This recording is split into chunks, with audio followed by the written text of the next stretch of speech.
So my house got broken into. I come home from Lake Tahoe. I walk in the house. Everything's fine. I go up to my bedroom. My whole room is ransacked. Drawers open. All my clothes are on the floor because I make YouTube videos. I'm like, are you guys pranking me? Like, yeah. are you guys filming a prank or something? And they're like, no, what happened? Messed me up. And then like a week or two later, and my phone rings. And it says my name is calling me.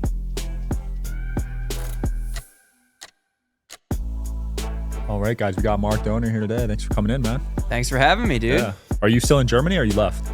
No, I'm in Los Angeles. Okay. I lived in Germany for 4 months during the winter. Horrible decision.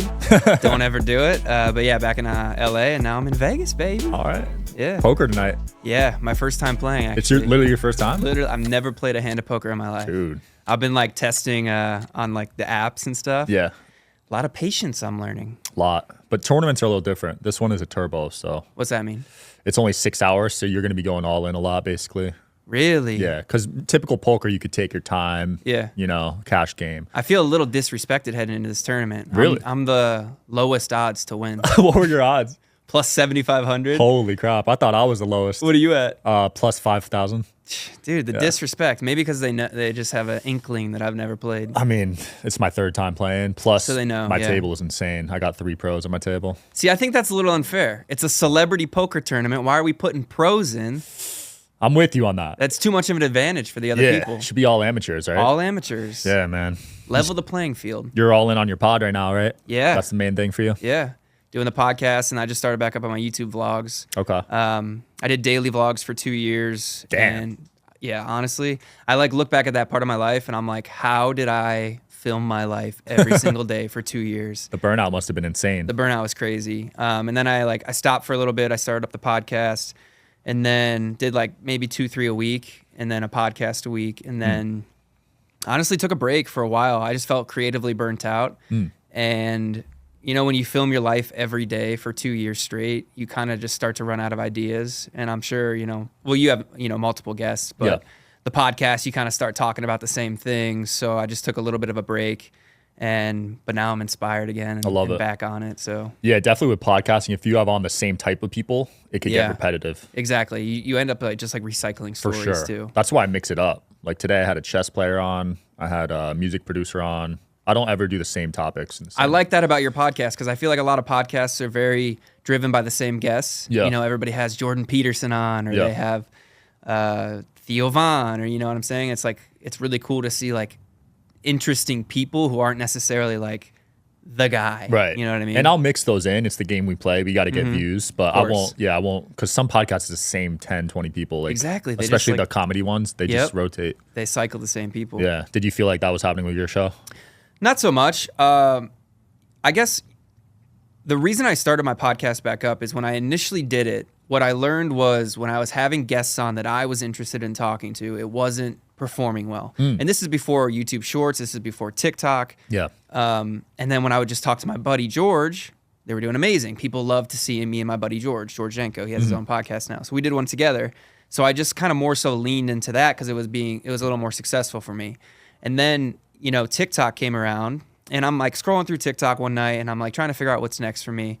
And I'm always scrolling through TikTok, and I'm seeing podcast clips. Yeah. And this is when I was in long distance with my girlfriend at the time.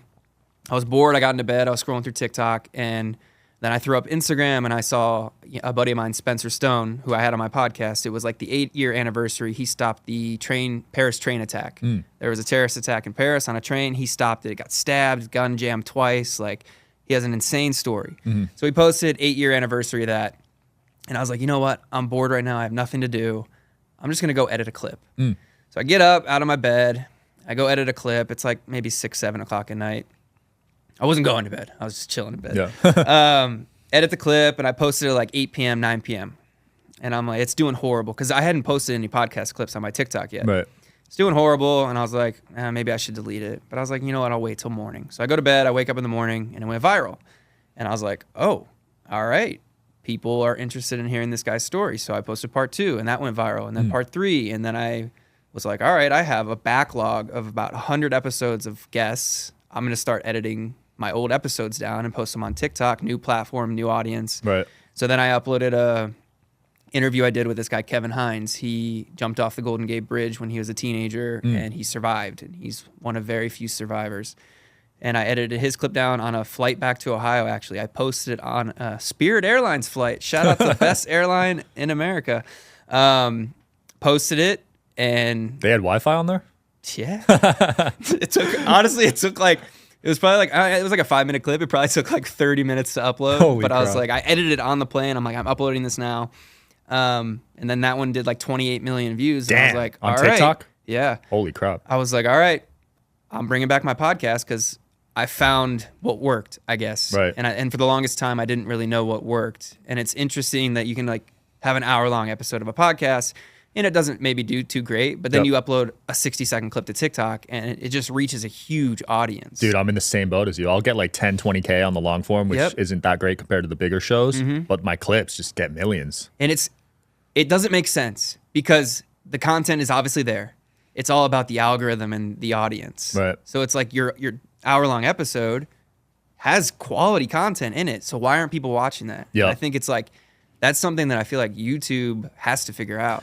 I think I'm partially shadow banned because I have on some controversial people, but yeah, definitely YouTube shorts do decent for us. Yeah, but same. YouTube long form is just like not the best. Yeah, I think that's what they push. And that's kind of like, that's what I learned later on, actually. So when I first started making videos, I worked for Logan Paul, and I was filming all of his skits and YouTube videos. And then he got busy, and I started making skits. Yeah. And this was post-Vine dying.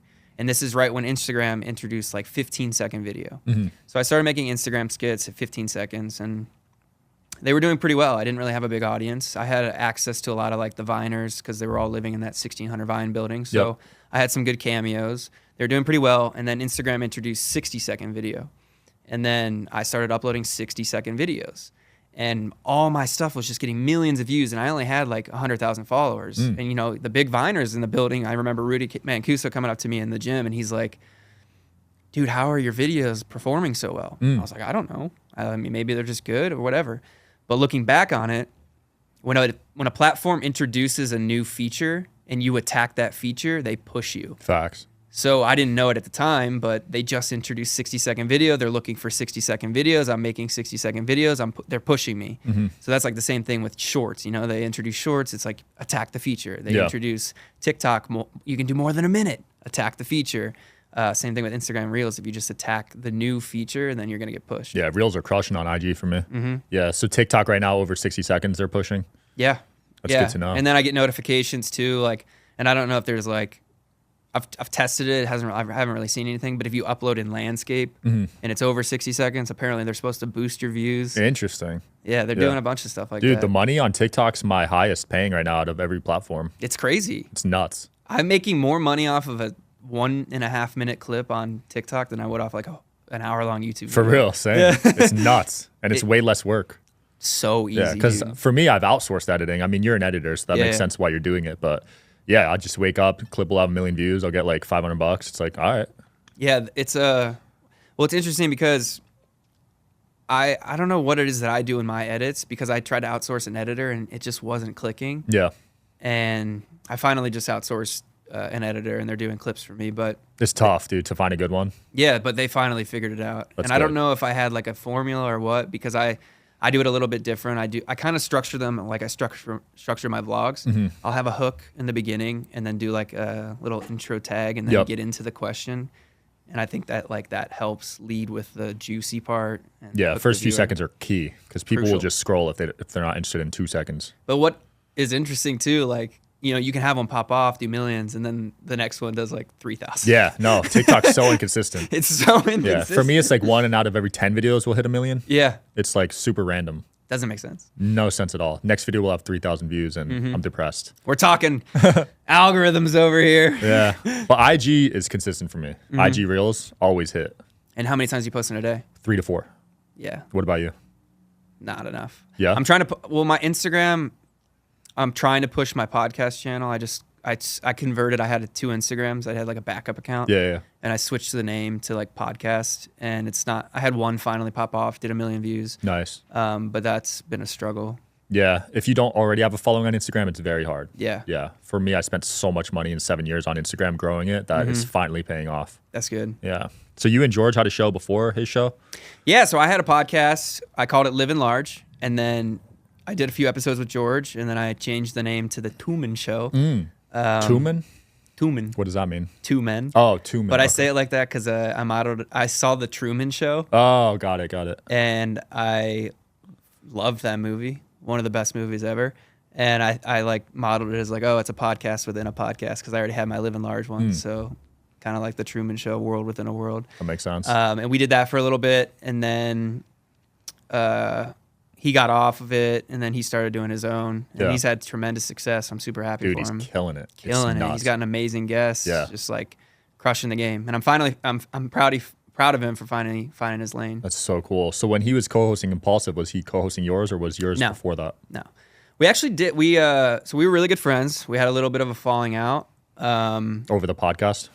No, it wasn't over the podcast, just some personal things. Okay. And then he went and did Impulsive, and I just continued to do my own thing. And then, funny enough, we've been in contact a little bit recently. Nice. He hit me up this weekend, so we're supposed to hang out next week. We'll Dude, see. that's cool. Yeah. I think it's important to let it go, you know? Because that eats at you. I've had some falling out with business partners, and dude, it's not. It sucks too because we were friends first, and then that's the worst. You know, it's tough to go into business with a friend, and it works out long term. Yeah, it was. I don't think the falling out was business oriented, but yeah, that makes sense. So, how long were you editing for Logan? So, funny story. So, I met Logan at college. We both went to Ohio University, and I was a sophomore. He was a freshman, and I was making these party videos at Ohio University. Have you ever heard of I'm Schmacked? Yeah. So I used to follow them. Yeah, so they used to make all these like party videos going to colleges, and I was like, at the time, my school, Ohio University, was voted #1 party school in America by Playboy. Wow. So I was like, I'm gonna make a party video, and it's gonna go viral. So I went and filmed everybody partying. We used to have these things in the spring, I think it was. It's called Fest Season. So they'll shut down a whole street. Bunch of college kids that live on that street will host parties. You just walk up and down the street, drinking, doing whatever you want. And I'm running around filming it. I filmed the first one. It was called Millfest. I posted it. That was on a Saturday. I posted it Wednesday. And it gets like 30,000 views. I had 0 subscribers. It just was like word of mouth around campus that I made this video. So everybody saw the video. And then the next weekend, there was another street shut down. It was called High Fest. So I filmed the whole thing. Everybody heard about the first video. So they wanted to get in this video. So I got a ton more people in this one. And I learned that if the more people you get in the video, the more shares it's going to get because they're going to send it to their friends like, yo, I saw you. Yeah. So I started to get more and more people in the videos because I wanted to go viral. So that video got like 75,000 and it got on like Barstool posted it. And then I learned the power of like, oh, if the media picks up what you're doing, like you can help grow. And like I didn't know anything about YouTube. I just watched Casey Neistat videos every single day in my bedroom. OG, big inspiration. And Devin Supertramp too. I don't know if you know him. Who? Devin Supertramp. I don't know that He's one. like OG YouTube. Okay. But anyway, so I made those the first year and they did well. And then fest season was over and I was like, I don't know what to do because I make party videos and there's no more parties. Yeah. So a year goes by. Logan ends up coming to campus. I don't know. I might be mixing up my years. I don't know. It's been so long. But the next year I was like, I'm going to make the most viral party video ever. I'm a broke college student. I think I bought this like big bottle of Belvedere. It was a display bottle. It was filled with like saline or something. I had to like get the cork out. I filled it with Kamchatka, which is like the cheapest vodka you can get. And I was like, I had this idea in my head of a thumbnail. There was a dwarf on campus. They called him Frat Dwarf. And there was a guy, he had a donkey. So I was like, I'm going to have the dwarf drinking this bottle of vodka that's the size of him on a donkey with like a bunch of girls around him. And it's going to be crazy. It's going to go viral. I put so much money into it. I did like a slip and slide intro. Totally tanked. And I was like, dude, YouTube. Like, I just spent so much money. I mean, it wasn't a lot, but it was a lot to me in college. And it did horrible. But anyways, what I'm getting at, how I met Logan. Getting off track here. Telling my whole damn life story. He was at that party. That's how you met him. He was at one of the parties. He was not drinking. He was an underclassman.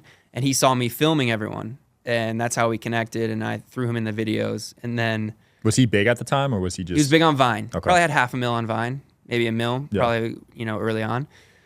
And I don't think I've ever told this story, but I used to, this is going to sound really creepy. So one day I was walking back from class and I looked over and I saw him in his dorm room. He had a dorm room.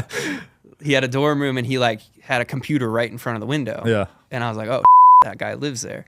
So I used to take that route to class from now on. I usually didn't take that route because I was like, I want to run into this kid and hopefully meet him and film YouTube videos with him. Yeah. Never did. I saw him at the parties, obviously.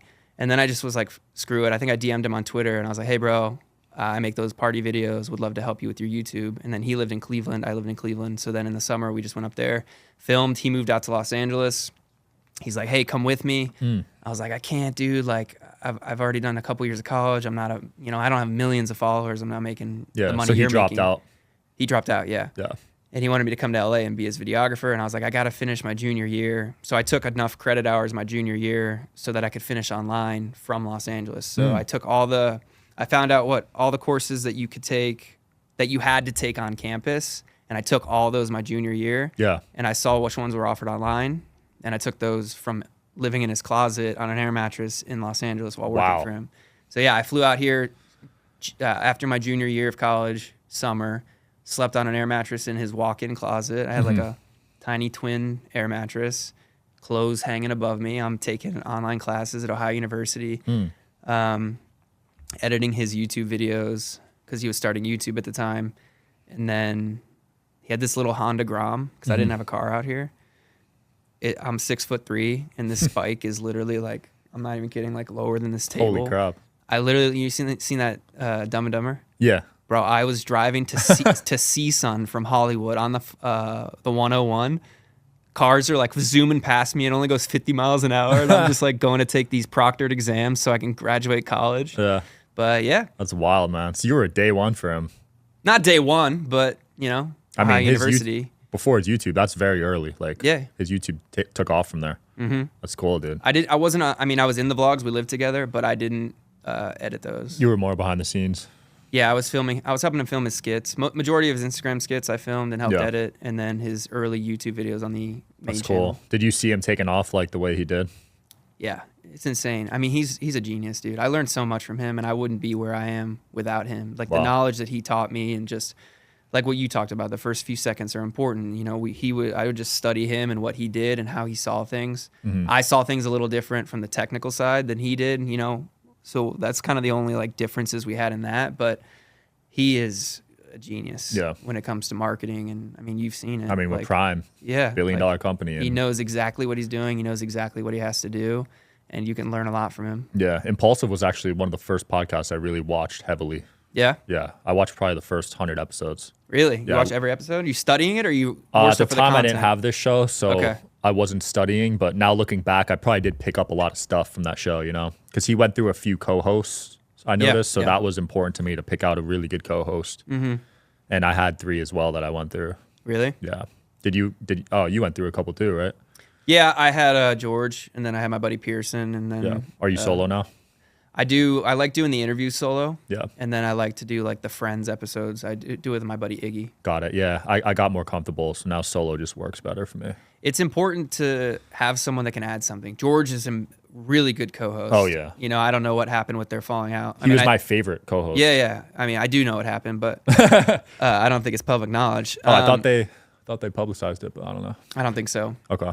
But yeah, I mean, he's an incredible co-host. He's a really good storyteller, and I think it's important for him because he has so much to say. So I think it is good that he has his own podcast. Yeah. Because he didn't really get like much of a voice on Logan's because it's Logan's podcast. It's tough when there's 3 people too interviewing. I mean, you're only going to get like 5-10% of showtime. I went through your YouTube. There was a couple interesting videos I want to talk about. The first one was alcohol addiction. Yeah. You went through that in college? More so COVID. Oh, yeah? Yeah, I think COVID was a huge turning point in my life because I'm a very social person. So, what was it, 4 or 5 years ago, I went through a breakup and I really lost myself in that relationship. I put on a lot of weight. That was daily vlog era. You know, health wasn't really a concern. It was like You're postmating food. You're constantly busy. Mm-hmm. You don't really have time to go to the gym.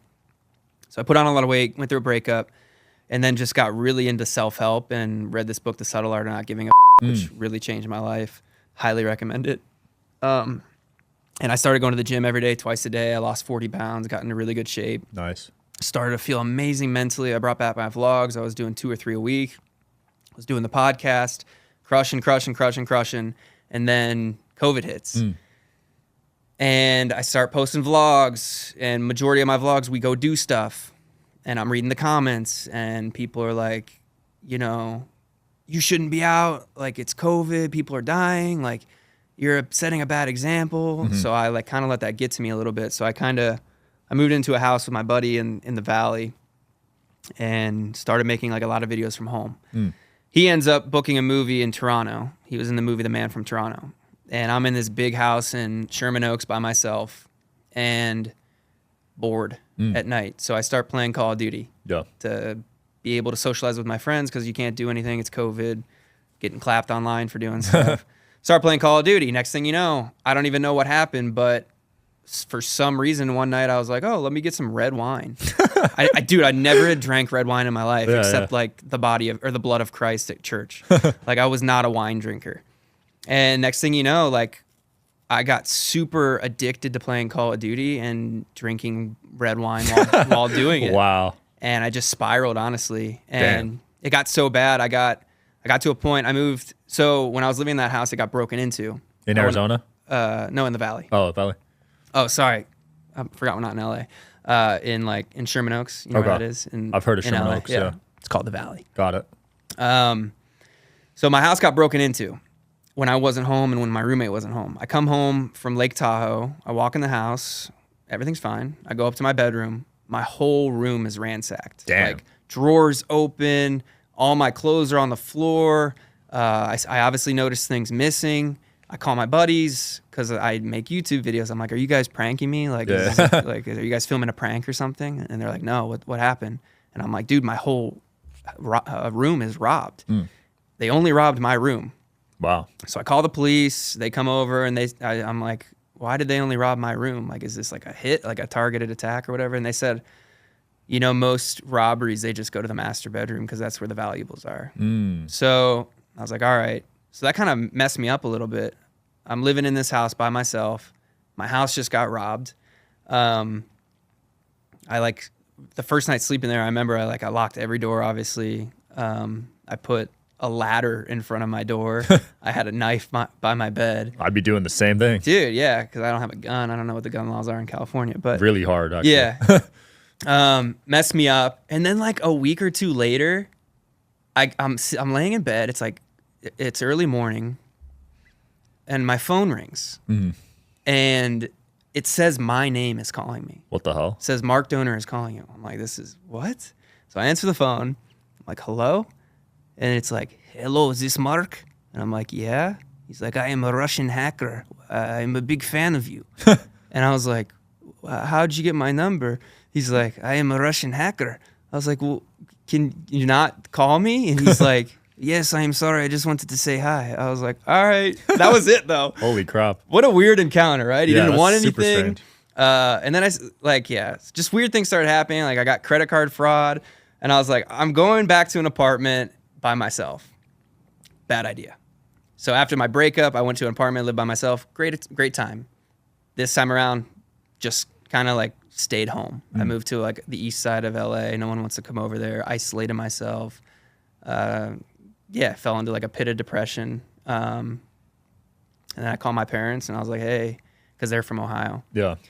And I was like, hey, you know, I would call them occasionally, but hey, when you guys coming to visit me? Because I hadn't seen them in a few years because of COVID. And they're like, oh, we'll get out there when we can. And then, you know, I was spiraling a little bit. And then finally one day I just called my dad and I was like, dude, I need you guys to come out here. Like, I need the support of my family. Yeah. Because there's something about your family visiting you that hits different than you visiting them because it shows support in your life and an interest in your life. For sure. You know, like my family hadn't come out to visit me in a long time and I felt like alone. You know, I'm from Ohio. My family, I have 3 brothers and 2 brothers and a sister. they all live in the same town we grew up in, and then I'm just out in Los Angeles by myself. And yeah, they came out and kind of started to turn my life around, really. That's cool. Yeah, you got lost in the sauce. That's common in LA, I heard, though. Yeah. You know, because you leave one friend group and then you feel like you're alone. Yeah, I think isolating yourself is a really bad thing. Right. You could get in your own head. You get in your own head, especially with alcohol involved. Yes, yeah. Yeah, that could be deadly, man. Yeah, that's tough, dude. Sorry to hear you went through that. Yeah. Nah, you got to go through it, man. It's all part of the story. Ups and downs, right? Yeah, life is like that. You also made a video, 7 financial fails you wish you could do over. So while you were going through this, were you having financial issues? Yeah, I was living off of savings because I wasn't making any videos. Yeah. I made some bad investments in the stock market. What'd you buy? Well, the thing is, my buddy was like, "Oh, get in the stock market," and I was like, "What do you do?" And I can't remember what I bought, but we were like day trading. Oh, that's the worst. Yeah. Options? No, it wasn't options. Oh, okay. It was literally just buying and selling. And I can't remember what it was, but one day he's like, "All right, let's buy it," and I bought it, and I think I bought like $10,000 worth or something, 20,000. Yeah. First buy ever. I don't know what the hell I'm doing. So we buy it, and then I lose $1,000 in like 20 seconds. So I'm like panicking. I'm like, damn. Sell. And yeah, and then I just made some bad investments. Yeah. Day trading's not for everyone, for sure. Well, yeah, especially if you don't know what the hell's going on. Because you hear everybody online, they're like, "Oh yeah, dude, I make so much money on the stock market. Yeah. All you gotta do is buy low and sell high." You're like, "Oh, all right." Oh, yeah. Social media makes it seem easy, but and I bought low and it kept going low. Another video, you went to a nude-only spa in Switzerland. Nude-only spa, yeah. That sounds fun. It was. Was it packed? Well, I just titled it that. That's some clickbait. I'm not going to lie. But yeah, it's funny. So in Germany, I had a culture shock moment. I go to the gym, and I was dating a Swiss girl at the time. Yeah. And men's bathroom, women's bathroom. She's like, "Oh, I'll meet you in the sauna." I was like, "All right, sounds good." So I go through the men's bathroom. I go into the sauna. And at LA Fitness in LA, everybody's got their clothes on. You just take your shirt off and you sit in the sauna. So I go in there with like my boxers on or whatever, and I walk into the sauna part, the spa part, and I just see a bunch of naked women, like older women. And I'm like, "Oh my God, I'm in the wrong spot. Like this, why are there naked women?" I'm like, "Well, she told me to go this way." So I'm like, "All right." So I go in the sauna, and I'm like, obviously, like this is a culture shock to me because I'm usually in the men's bathroom in LA Fitness. It's just dudes. We're all wearing clothes. And now everybody's walking around naked. I only see women. And then finally I saw a dude. He's naked. And I was like, "Oh, this is like a European thing." Wow. So yeah, that video was just clickbait. It was just a nice spot. That's interesting. I don't know if I could do that, honestly. It's very weird. Yeah. Did you stay or did you leave? No, I stayed because I didn't want to like panic. Yeah. I stayed and I just kept my eyes down. And then I didn't feel comfortable walking around naked with I don't know, a bunch of people there. Yeah. It's like, what if you see someone out in the gym and you're like, "Dude, no, you for see sure. me naked?" I don't even because people change at the Lifetime like locker room. Yeah, I'm in under a towel when I take my boxers off. Yeah. I don't know. It's bizarre to me. But yeah, one time I went into the spa and this girl, like, I don't speak German, but my girlfriend did, and she like whispered to her boyfriend. She's like, "Why is he wearing boxers?" in German. That's wild. Dude, it's been fun. Any dream podcast guests you want to get on your show? Dream podcast guests. I just like, honestly, I really like telling people stories that don't really get a chance to tell their stories. So anybody that has a very good story to tell, I would love to tell that. That's a rare take. Yeah. People think of like celebrities for their dream guests, but I love the normal person with a story because I think everybody has a story to tell, and I love sharing those stories and using my platform to like spread awareness. Yeah, that's cool. So we're similar in that regard for sure. It's awesome, man. Well, dude, anything else you want to promote or close off with? Check out my podcast, Living Large, and check me out on Spotify. Got some new music coming soon. Inspired by the Breakup. You know what I'm talking about? Oh, those are always the best. Best Taylor songs, Swift. Yeah, best songs ever. And then, yeah, just YouTube, Instagram. Check it all out. Awesome. Thanks for coming on, Mark. Thanks for watching, guys. See you tomorrow. Subscribe.